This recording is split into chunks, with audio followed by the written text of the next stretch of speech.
नहीं नहीं, क्या इस तरह के लोगों को दुनिया में रहने का अधिकार है? ऐसे हफ्सी दरिंदों को इस दुनिया में रहने का अधिकार है? तो हम प्रशासन से मांग करेंगे कि अविलंब अपराधी को गिरफ्तार किया जाए, उद्भेदन किया जाए, और नहीं तो हम लोग, रामनवमी है अभी, रामनवमी के बाद हम लोग इसके लिए जोरदार आंदोलन करेंगे कि इस तरह का एक घटना का ही हो, जो जिस तरह से रूप में आता है उसको उसी रूप से जवाब भी मिलनी चाहिए। निश्चित तौर पे कानून पे कहीं न कहीं इतने लूप होल है कि लोग फिर अपराधी छूट जाते हैं, जिसके चलते मनोबल बढ़ता है। इन्हें छूटना नहीं चाहिए, इनका परमानेंट टिकट कटना चाहिए। जो आपराधिक घटनाएं जो घट रही हैं, कहीं न कहीं प्रत्यक्ष अप्रत्यक्ष लोग रूप से अपराधियों का मनोबल बढ़ा है। जो भी अपराधी है उसको ऐसी सज़ा मिले कि कोई समाज का कोई दूसरा व्यक्ति इस तरह जघन्य अपराध करने से पहले सोचे। मिलना भी चाहिए। तो क्या जरूरत पड़ी तो विधानसभा में इस बात को रखेंगे? विधानसभा तो छोटा चीज़ हो गया, और आगे हम लोग दिल्ली तक भी लेके जाएंगे। सदन में भी मामला को उठाना पड़ा, उठे। न्याय जब तक नहीं मिलेगा चुप नहीं रहेंगे।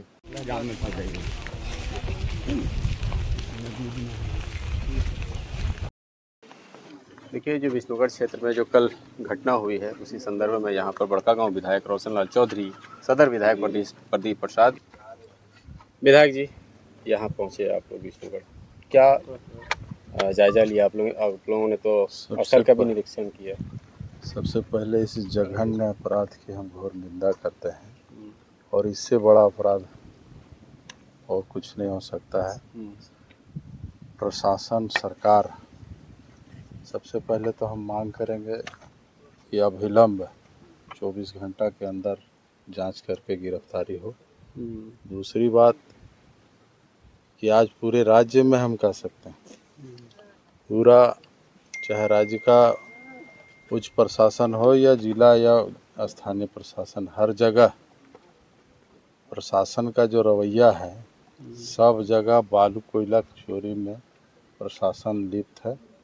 और जो आपराधिक घटनाएं जो घट रही हैं, कहीं न कहीं प्रत्यक्ष अप्रत्यक्ष लोग रूप से अपराधियों का मनोबल बढ़ा है।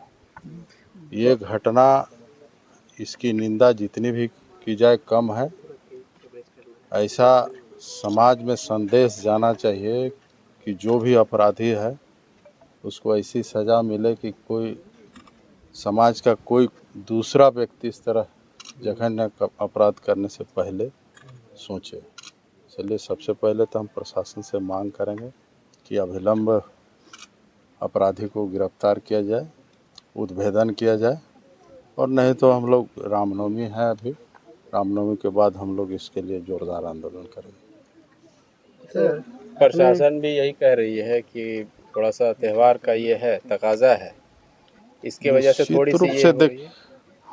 प्रशासन का भय अपराधियों में होना चाहिए, अभी प्रशासन का भय आम आदमी में है। यदि प्रशासनिक व्यवस्था सही रहता तो कहीं न कहीं इस तरह के अपराध करने से पहले कोई न कोई ज़रूर सोचता।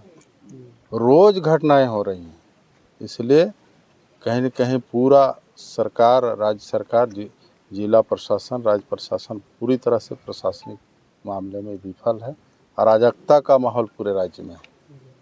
आपको कभी ऐसा याद है कि झारखंड में ऐसी घटना वैसे हाल फिलहाल में ऐसी घटी हो?